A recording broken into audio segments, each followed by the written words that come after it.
Welcome to Visual Fractions. Today, we're diving into how to convert the decimal 0.003 into a fraction. Let's start with our decimal, 0.003. Notice there are 3 digits to the right of the decimal. This places it in the thousandths position. To convert this decimal into a fraction, you initially put it over 1, essentially treating the decimal as the numerator in a fraction where the denominator is 1.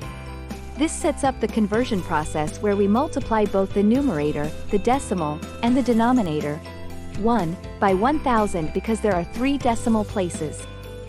So, 0.003 times 1000 gives us 3, and 1 times 1000 gives us 1000.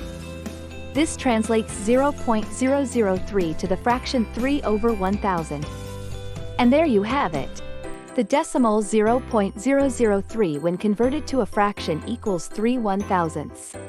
This fraction is in its simplest form and cannot be further simplified. If you found this tutorial helpful, remember to smash that like button and subscribe to Visual Fractions for more practical math insights. Thanks for watching.